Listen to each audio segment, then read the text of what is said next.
Fargo build part 4. Leaving off from where I was last night. Shop's dialed, everything's clean, benches are all cleaned off. We are ready to go. Ryan's on his way down. He should be here shortly for another thrash fest on this truck. I've got some more bits and pieces coming. I was actually able to source the factory charge hard pipes and the factory boots for that intercooler. So that worked out awesome. That was one day. I put up a post on Facebook. Guy had them nearby. They're on their way. I'm going to jump into that heater core plumbing like I was talking about previous. And this intake, I've kind of got a better idea where I want to put that. And we've got this Jim Beam bottle here. And I think that is going to end up the overflow. I'm going to see if Ryan can print some 3D brackets for that just kind of sits there nicely. We've got two good little mounting tabs. It just needs to sit there, have a collar, and that'll be the overflow. I think that'll be pretty cool for the overall style of this truck that we're building. Let's go. Well, it's been about a week since I filmed my intro for part 4. Been going at it pretty hard. Shop is an absolute disaster. But I've got a bunch of stuff done. I am now sick, so progress has slowed down a little bit, but we ain't stopping. So let's get this shop whipped up into shape, and I'll show you what we accomplished.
Okay, I'm cleaned up enough that I can move around in here, and I don't want to throw things. I get frustrated when the shop's dirty and I can't efficiently walk around and do stuff. If I'm tripping over shit, I ain't having fun. So, where are we at? We got most of the engine bay put together, but let's talk about 3D printing for a minute. Having the 3D printer on demand for this build sitting in the shop has opened my eyes greatly to what is possible. So this air filter strap, TPU rubber, that's 3D printed. The overflow bottle brackets are 3D printed out of PETG. The brackets that are holding the heater hoses are 3D printed from PETG. They got them here as well. The dash in this truck is 3D printed. The switch panel, the vents, the rubber grommet. It's definitely the next generation of the way to do things. So that being said, I bought one. And I bought a good one. And as it has it, it just showed up 5 minutes ago. It literally just came off the truck. So I'm going to get that set up and start playing with it.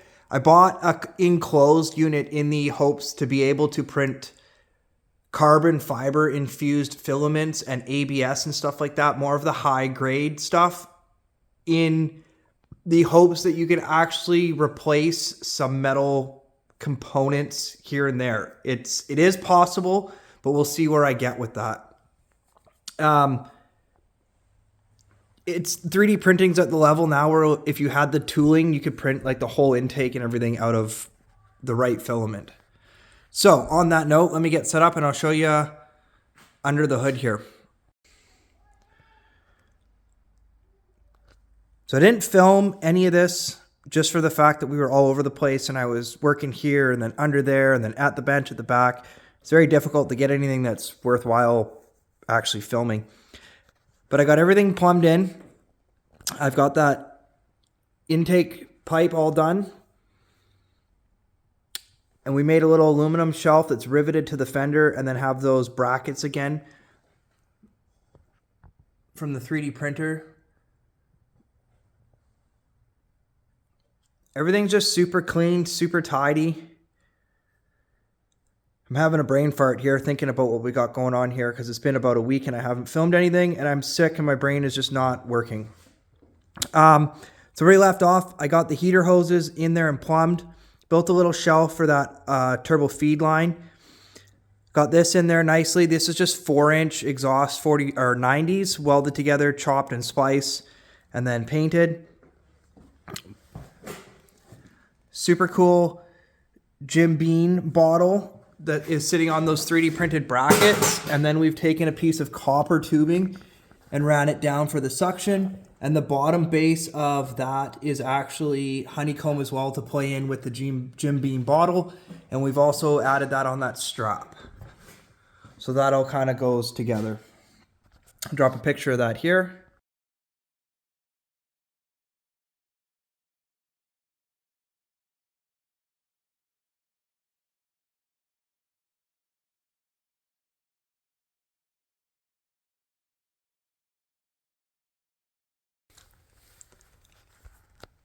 And then I was able to source the 2nd gen intercooler boots and the hard piping. This pipe is actually, I think, from the 3rd gen setup that we had, but it just was worked, that it was the right snake. And then I've cut and chopped and put the end on it. I'll drop a couple of pictures of that in here too. And it also didn't have the right rib on this end, so I did the usual 7018 welding rod on it, welded it, put a lip on it. If you go back and look at my other Super Duty videos, this charge pipe actually has the dent on the inside, not the outside. So I had to remake that.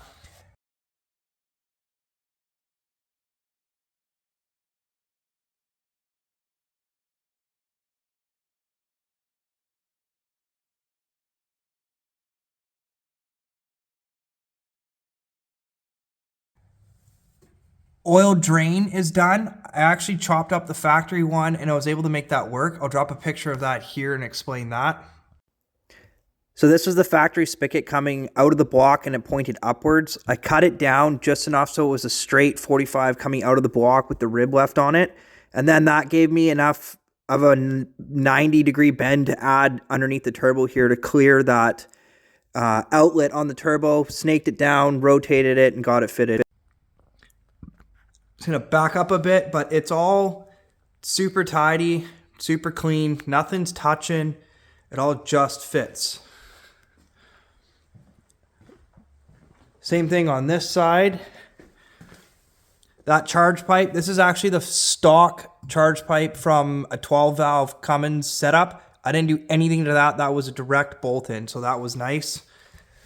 Fits in there perfectly, clears everything.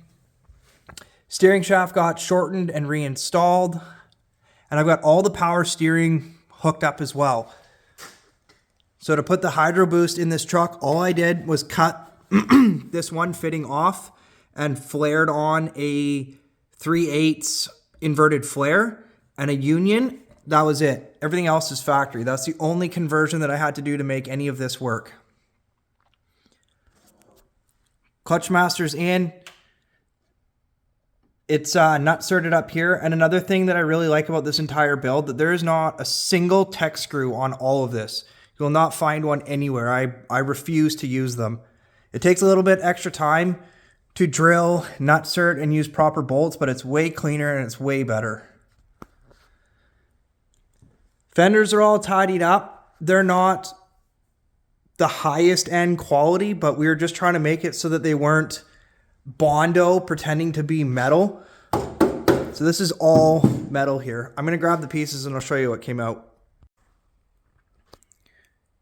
So on this side, this was pretty much rotten all the way up to here, all down and around in there. So we chose to just make a whole new panel. It's all riveted in here, stitch weld all up here. breaks down into there, into the box, and then this one as well. And with that air filter sitting perfectly square in there, I was happy with how that worked out. Leaves a little pocket here that can possibly be a little tool tray or something at some point. And then this side, this whole strip here was all gross, and same with the top of the fender. So we cut the top of the fender out and actually laminated another strip on top of it to give it some structure. This was all completely rotten down in here, which is also the hood latch mount, and it was non-existent. So I built a new one of those and put a new panel in there, and that's fully welded because that's structural for the hood hinge. The bolts in the firewall were all cracked, so I welded all that up as well. So it should be all nice and strong. I'll drop some pictures of that here.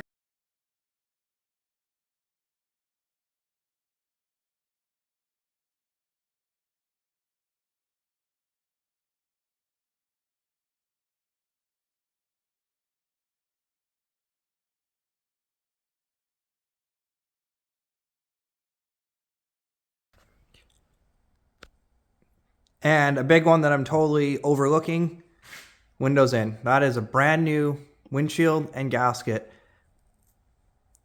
The guys from Dobson Glass came and installed that for me, and I am glad that they did because they struggled. I don't know what it was. They couldn't figure it out either. We thought we might have the wrong windshield, the wrong gasket, but it's not. It's all correct. It just is a very difficult windshield to install. So I'm super happy that I know better and I didn't take that on myself. Brand new glass. Shifter bracket's been modified and installed. I just got to fabricate my linkage to the T-case, but that's all there and should be nice. Ryan's got a good start on the trans tunnel cover. Starting to take shape. It's going to be pretty slick once it's all in there. It looks like it belongs in this truck and it came from the truck, so that's pretty cool. Brake lines, I still got to do brake lines, so I got that. That's on my list of stuff to do today. Nice copper coated line, easy to bend, but it's also going to look pretty cool in this truck to have copper brake lines plumb through the engine bay and stuff like that. Another thing off the list last week is the wiper linkage. So that is now all in there. Originally that wiper motor was in the middle. Now it's over here. So we've got that one connected to this one and then to the motor. This definitely took a bit of fiddling and figuring out to get it to cycle. We had to change it a couple times, but it turns over by hand now. So it should all work deadly. Once we get some power to it, we'll make sure that it's all good, but it's in there.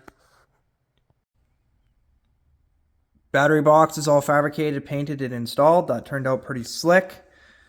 Just welded to the floor there. There's rosette welds in the middle of it and then stitched as much as I could on the outside. Nice and solid.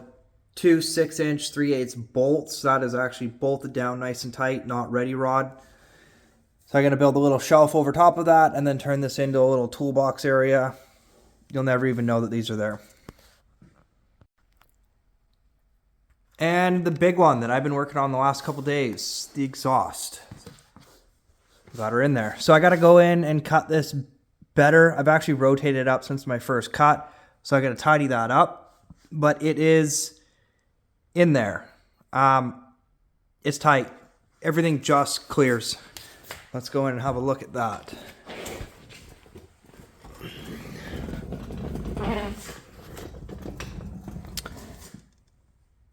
Double hangers here, one in the back. I got one up front.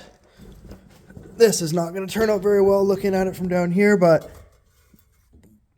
1/4 inch there. 1/4 inch here. 1/4 inch there. 3/16 up there. It just fits. We had to go in and do some pie cuts up top. I'll show you that here in a sec. Let me get out of here. So I'm not a big fan of pie cuts, but they have their place, and this is one of them.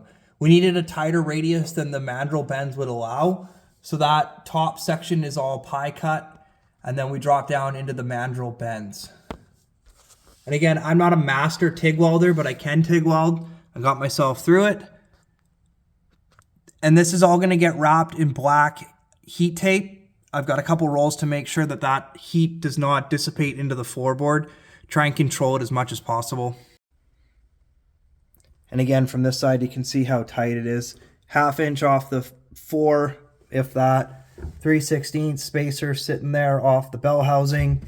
Super tight on that shackle bolt. And then down and out. So I will say this truck has been testing my patience the last week. Then the last 10% of the work always takes 90% of the time, and I am extremely picky on the details. It has to be right or I will not put it out. This has not been the easiest swap. If you want to do a Cummins swap and you want it to go easy, this is not the truck to do it. I would start with a dent side forward, which you have another 2 feet out the front. This truck is super stubby. Don't run an intercooler. Don't run a 4-inch exhaust. Put a 3-inch exhaust in it. Ditch the intercooler. That's like a weekend swap. Get it done. I will, however, say that I can't is not in my vocabulary, and there's a reason why this truck is here and the level that it is being built to. This isn't slick. I'm very proud of the work that we are doing on this truck. It is show quality. I would take this truck to a car show when it's done. No problem. You can't beat the cleanliness of this. It just looks awesome. The amount of effort that has gone into this truck to make it look like it wasn't much effort in the overall finished product is insane. So that's where I'm at. Why don't you come along with me while I pull this exhaust out, and we're going to TIG weld that all up, and I'll show you a couple little things about that as well as we're doing that.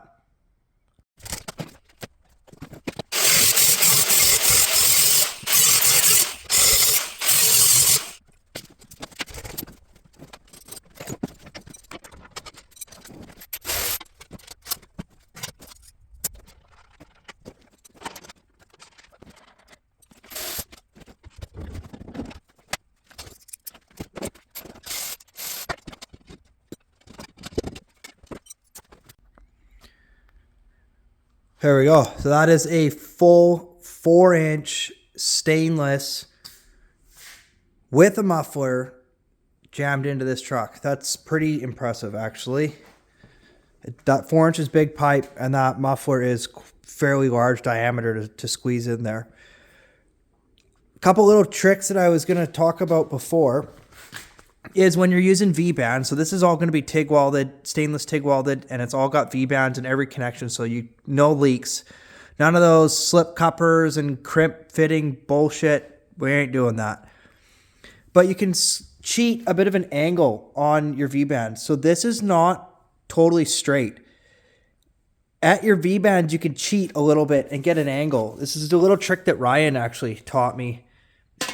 So as you can see, I got a little kick there. It just helps get your run through. And same with the back. This one's cut at a bit of an angle. So as I was coming here, I needed to go that way a bit. So we just cheat that angle where your V-bands are, and you can actually get a little bit of a degree change in the V-bands. And then the other little thing that Ryan showed me a ways back is with these mounts. A lot of people just cut them off, weld them, but you don't have much contact point on the pipe and they can just rip off. So as I'm welding these, I'm going to get the torch, I'm going to heat this up, and I'm actually going to curl this all the way around. So that stainless rod, or even if it's not stainless, whatever you're doing, if you use this style hanger, is actually cupping the pipe and is holding it. So you're not relying on the weld. The weld is just locating it, whereas the rod is actually cupping the pipe and will support it the whole way. So I'm hoping that this is going to be pretty much a forever exhaust on this truck, because I've got 4 of those hangers for that short run. It's pretty rigid. It should stay in place nicely. I needed it to locate solidly so that we don't have any clanking and banging because of how close it is to everything. And at the very front, this is the original turbo outlet, which is monstrous. So that used to be obviously on that end, but that's what came off the turbo. and then down to their clamp. So I just cut that end off, which is technically just a V-band fitting, and welded that to our stainless pipe. And you can see our miter cuts to get that to go down. But that's full 4-inch exhaust from the turbo back the whole way. Pretty stoked on that. I'm going to get set up on the bench and we're going to start welding this out.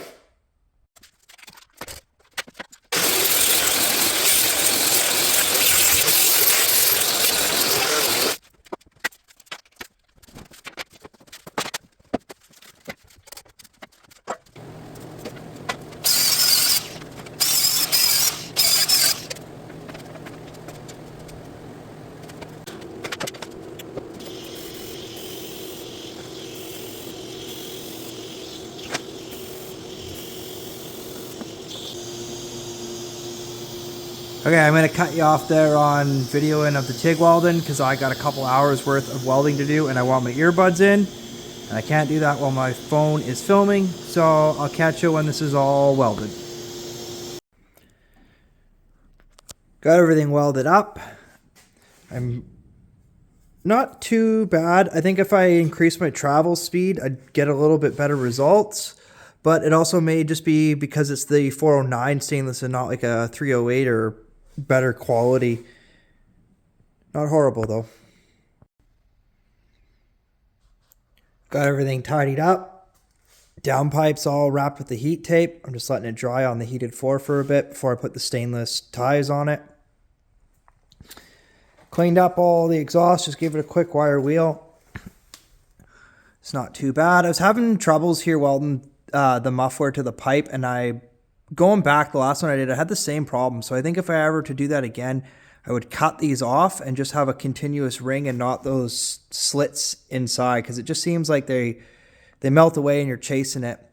But nevertheless, again, I'm not a pro master TIG welder, but it's all TIG welded stainless, so this should retain its stainless properties. I didn't cook it. It actually looked half decent in the color, so it should not rust. If you went in and MIG welded all that, you'd have rust rings on it where you use the regular wire. You could use stainless wire to MIG weld this, but I want to TIG weld. I like TIG welding. Printer's running. We got a full bed already printing. We're making parts for the printer itself. Let's see if I can't find something to make for the truck before it's done with this printer.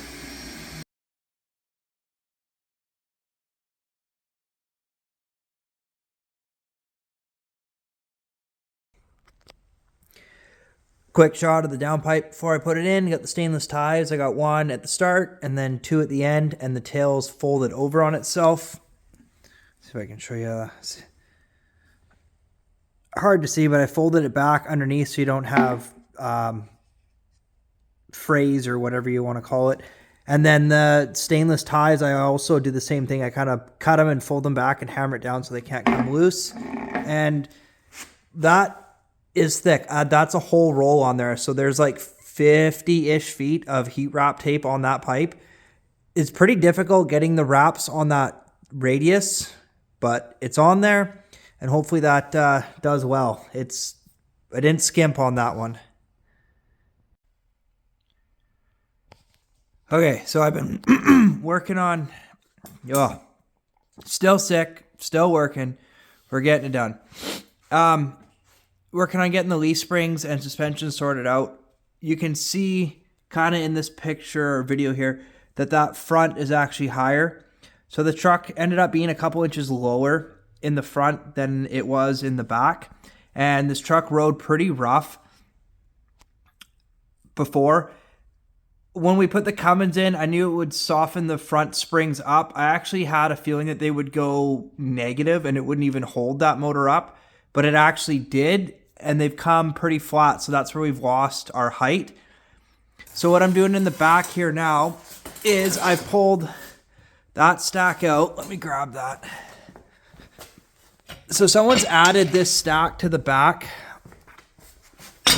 previously. So I took these out, and I'm going to actually put these in the front to get some height, but I'll show you that in a minute. So this came out of the back on both sides. And then I've got a shim in there to change our pinion angle. It was pointed up pretty high before, and I know why they did it, but it's not going to work for us now. So I've got a shim in there, but I don't like that it's shorter than what we have here. So I've got some solid flat bar I've cut, and I'm going to actually add that down in there. It's a little bit long, but it's going to help for what I want to do to create not such a pivot point. And then I've cut down an old overload. This is an old school trick. And I put it on top. So that's like an anti-wrap leaf spring now. So it has to fight that overload for it to wrap up. And being on 40-inch tires and with the Cummins in this truck, I want to control the upward wrap as much as possible so it doesn't take the U-joint out when you romp on this thing without having to add like full traction bars to it. I think this is going to work pretty good.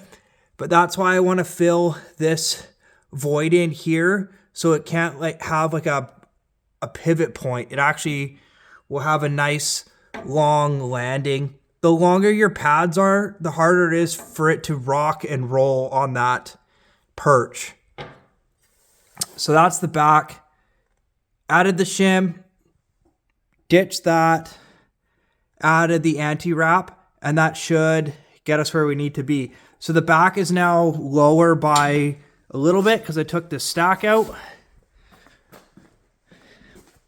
And then in the front, we have enough room on the U-bolts. I got about an inch and a bit of play. The one on the very far passenger side, I'm going to have to replace because it's too short.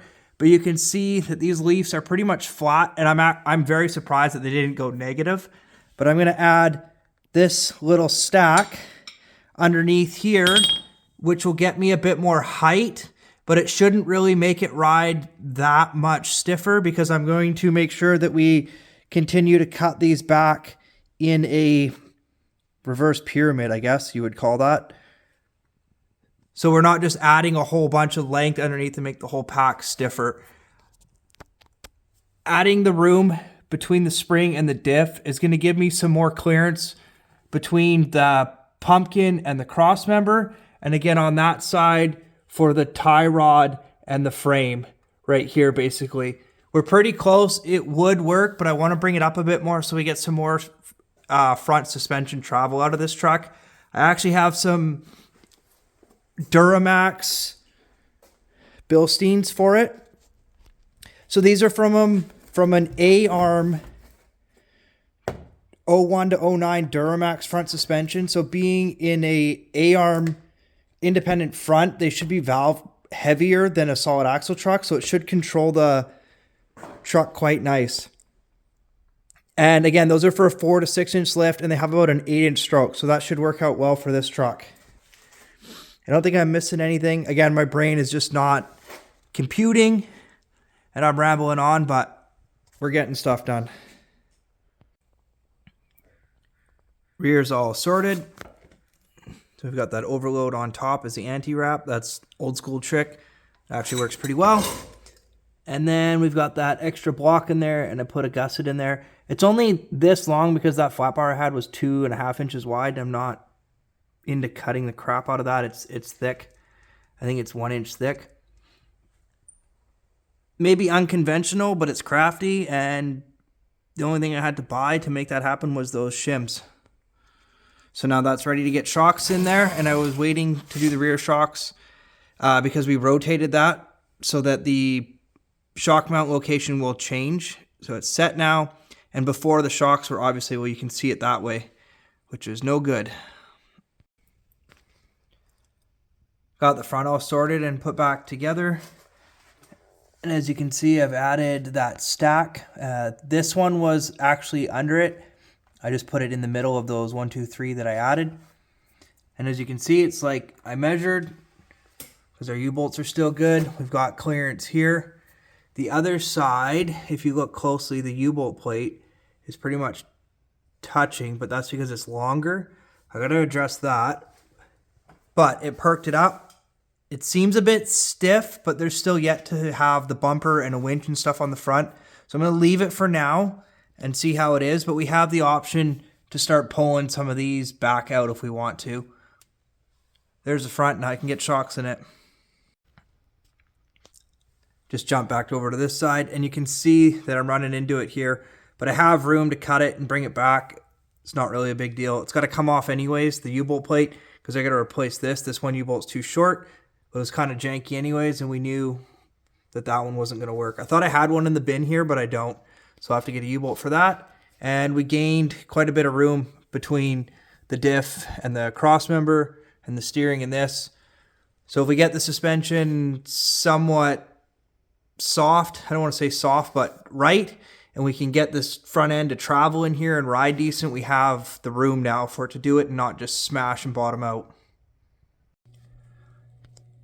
Got my front shocks all measured and drawn up on the CAD here, so let's go make these.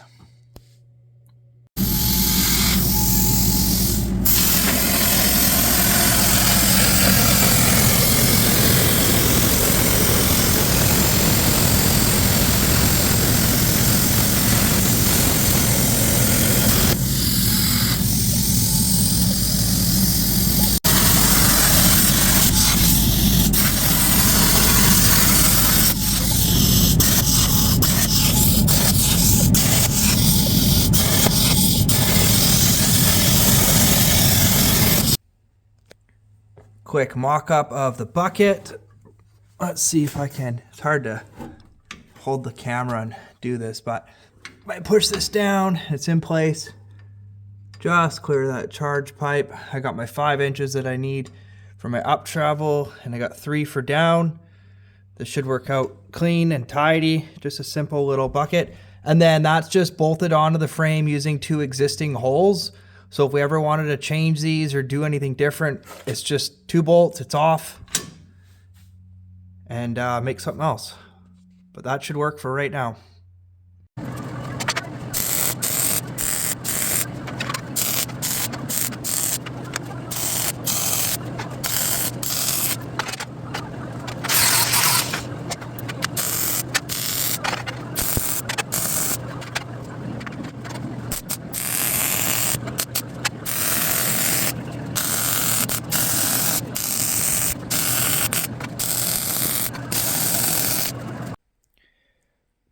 Working on the rear shock mounts while the fronts are paint drying. These are my little universal mounts that I use for the off the back of the axle. Just a simple single shear stud, and in this orientation lets that shock pivot for suspension travel. I use these in my other kits. My Toyota big shock kits is what these are actually designed to use, but we're just repurposing them for this truck because they're going to work out well here as well. I'll show you that here. We'll go under there and have a look. Kind of difficult to see down here, but got that kind of mocked up in my desired location. Spacer up here between the exhaust and the shock. This axle is not going to do crazy amounts of articulation, so I'm not worried about the shock touching the exhaust. We have enough room. And then up there that someone else had originally mounts in this cross member, so I'm reusing those, but they're in a good location for this to work out in this V setup. There's not a lot of room back here to run shocks with the exhaust routed through here like this, so this is what we're going to end up with, but it's going to be a lot better than what we had before because those pretty much are non-existent in that orientation. Does absolutely nothing. And then this shock is actually a rear Tacoma passenger side shock, I believe. I got new ones on the way, but I'll show you that here in a sec. So here's those Bilsteins side by side. These are from a second gen Toyota Tacoma, or first gen Tacoma, sorry. They have about a 7.5 inch stroke of shaft on them, but you can see that the driver's side body is about 1 inch taller. So I've got 2 of the passenger sides coming for this truck, which works out well because I've got about 4-ish inches of up travel and 4 out, so we're kind of 50-50 split on the shock travel for the rear of the truck, and that should work out nicely. Just picked up the 2 new Bilsteins, and as you can see, they're both now the same length. So we got 2 passenger sides. Let's get them in. Spent a bit of time, got the shifter linkage figured out and built. It's not 100% installed, it's just sitting there. I'll drop a picture of that here so you can see it.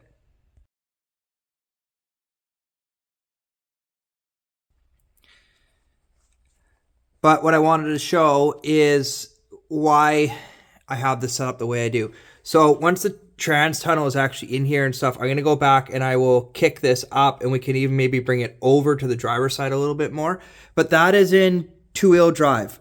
So what I wanted it to do is in the most common position, which is two-wheel drive, the shifter is like out of the way. It's almost behind the dash. So if you've got the kids on the bench seat and their legs are coming down through here, you've got the most room possible in this truck. If this was, you know, sitting like that all the time in two-wheel drive, it's kind of in the way. So I've made that linkage so that it actually pushes it like that. So back is 4 high, two-wheel drive, neutral, and then 4 low is all the way forward. It might be a bit of a reach to get 4 low, but it doesn't take much to lean over and bam, pop that sucker down into 4 low. But most of the time in two-wheel drive, it's going to live kind of right there. But I want to bend this shifter so that in this position in two-wheel drive, this knob is pointing straight up and down over here though. So one more bend here to bring that knob straight, and it should be dialed in. And now that I got that shifter linkage figured out, I can get back on to getting this drive shaft in. I stopped on this because I realized that this is going to be right in my way for access to work on that shifter linkage. So I'm going to get this back on the burner here, weld this up and get it installed. And then I got to get cleaned up, and I'll show you because the shocks and everything are in as well. So let's do it. Working on fabricating the drive shafts. Front's pretty simple. It just has to be shortened. So I've gone in and I've measured center to center on our yokes at ride height. So that's with weight on the diff is 31 1/8. So I'll show you what I got going on over here. Got a mess to clean up again because we've been giving her. But I've got my bench. Basically, this is center line here. Measured out. I've got my 31 1/8. And I've got that end chopped off already. And then I can lay out this shaft where I want it and calculate my slip where I want that to sit at ride height. I'm going to give it a little bit more than it had previous. It looked like it was actually sitting completely bottomed out before. So it actually had no travel to go backwards, which I guess would make sense because the leaf springs were fitted or solid in the rear. So it couldn't really pull the diff front or back. It would just droop out the front. So that actually probably wasn't an issue. Anyways, I've got it marked. I'm going to go cut this nice and square on my saw, clean this yoke up, and we can put this thing back together. Very questionable lathe setup, but all I'm trying to do is get a nice true straight line on where that cut and weld was. I don't care about the diameter of it. I don't need to machine that. I just want a flat face right there, bam, for that tube to butt up into. Okay, so I did change up my setup in the lathe a few times, but I got accomplished what I was after. I just cleaned off the old weld that was there and just kind of made this cut edge just nice and straight. Tube's been cut in the nice Evolution chop saw, so that's a nice square cut, and then cleaned up the inside. So in theory, if I just push that into that tube and that butts up against that machine surface, that should be square and straight. The only thing you got to remember is to make sure your drive shaft is phased so that this yoke is in line with that yoke before you weld it all out. So I'm going to throw some heat at this and push this together, and then I'll probably throw it in the truck and check it with the dial indicator because I can't fit it on my lathe. That's one thing I'm missing, is a big enough lathe to chuck up drive shafts. It's on the list to acquire. And then we'll get to the rear one, and that one's got to be extended. So that one's a little bit more tricky. I got to machine both sides and a piece of tube for the middle. Practicing what I preach is always keeping hardware sorted and organized. So I needed to go in and find my U-joint hardware because I'm starting to put those in. But I knew that I had a bag that I had all the U-joint hardware in that bag. And it was super easy to find because I just grabbed my bag and there's all my U-joint stuff. You're not missing anything. It's all right here. And again, doors. I got to put the doors back on, and all the door hardware is in that bag. The front grill was all the screws were in this bag. It's kind of half on, so this one's, there's only a couple left in here. And then just randoms. A lot of this stuff is just generic, whatever. I'm not going to be reusing it, but I have it all. I keep it all until I'm 100% done. And even then, I will probably sort it and save some of it and put it away, because I just went to go put the front shocks in and I needed a 14 mil bolt, and I have one for my Super Duty stuff. I'll show you that in a sec. And so it turns out that the Duramax Bilsteins are a 14 mil ID bushing, not a 9/16, not a half inch. And on my Super Duty swap, when I did my big build, I swapped these out for the yellow zinc stuff, so I had gold hardware, but I didn't throw it out, and it's the exact right shock bolt for this shock now. So I just repurposed it, and that's why I don't throw stuff out, especially if it's weird, like a metric or whatever, not just a standard bolt. And then again, maybe not one step further, but what I've got left over, I know that this hardware bin, this is all Super Duty stuff, so this is all metric hardware. I need to organize it and put it away, but I kept it, I got it all. So if you ever need to grab an M whatever bolt, at least there's something for mock-up, or you got them.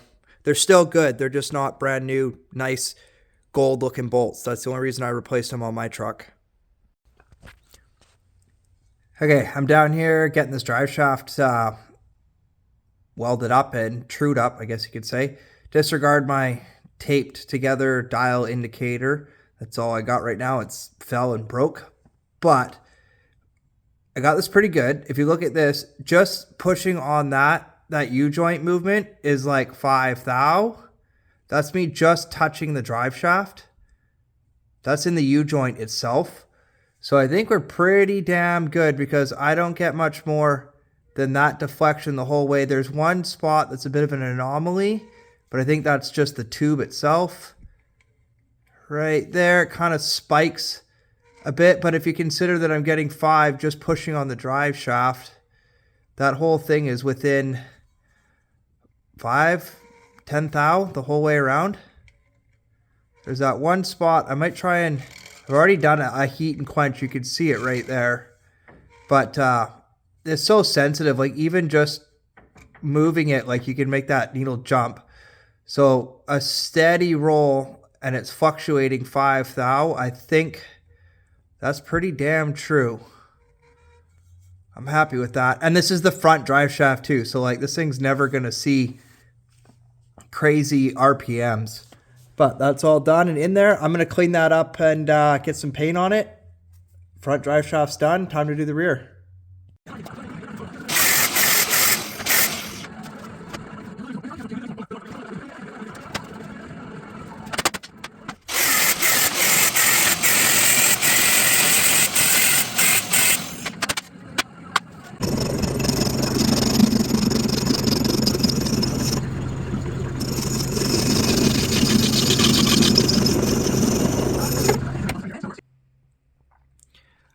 Got both yokes cleaned up, ready to go for the new tube, but I don't have anything that's the right size. I need a piece of 3.5 inch, like scad 40, scad 80, something in that range. So I'm going to have to see about getting something in a day or two. All right, cleaned up enough that I can walk around, roll around, and show you what we got going on. So there's the rear shocks all installed. Show you from the other side here in a sec. On the inside, you can see I reused those old mounts that they had up there. And then speaking of old mounts, one thing that is a pet peeve of mine is when people do stuff and they leave the old bracketry. So I'm going to go in, I'm going to cut this one off and get rid of it. This cross member up here with these old shocks is bolted in, so I'm going to unbolt that. That can go as well. Any old hangers will go. Prime example, so this is the exhaust system that I cut out of this truck, but if you pan over here, previous, someone had a different exhaust up here. So this is exhaust system 1, exhaust system 2, and I've got number 3. So if you leave all the old crap behind, it's just lazy, I think. So I got to get rid of everything else that's old and not being used to tidy up everything, and it looks like the truck is built the first time and there's nothing that looks like has been added or changed. Shot of the front shocks in there, so those worked out well. I still got to tighten them down, but for now I'm just leaving them loose because I'm probably going to pop those out when I deal with this U-bolt plate in here, because I got to go in and out a couple times, cut it, make sure I'm good, and install it with that new U-bolt. But it's easier to do that with that shock out of there, not in my way. So shocks are all done. Front drive shaft's in. I'm waiting for a piece of tube for the rear, but I'll show you that here in a sec. So as you already saw previous, I got it all prepped and then realized I didn't have the right ID tube that I need. I have some 2.5 inch SCAD 80. It's only a 2 7/8 ID, and I need a 3 1/4, 3. Oh, my brain's not working. I need 3 3/8 ID to make that drive shaft piece happen. We're at the point now where I pretty much crossed everything off of this list, and it seems like it's a win, but then you make a new list. So we've got a new list we got to work on. Front U-bolt, rear drive shaft, 5-speed shifter. I don't have the factory one for the MV4500. I either got to make something or find a stock one, but that is hen's teeth, that one. Good luck finding that original shifter. Brake lines, I'll show you that in a sec. I'm working on that. Or will be, sorry. Battery cables, gauges, the harness, which is in the truck, oil, coolant, the toolbox in the back, which doesn't really matter for driving the truck, and the trans tunnel, same thing. I'm going to just focus on everything we need to actually drive this truck out of the shop in the next couple days. So getting into the wiring and plumbing of the truck, this is where I really slow down and I really concentrate on these final details, because this is what really makes the quality of your overall build.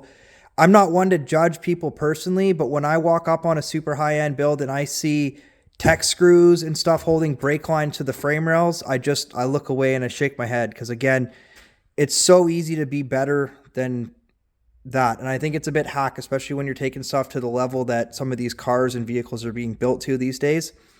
So on that note, I'm excited to show these and use these. These are a product that Ryan designed and is producing.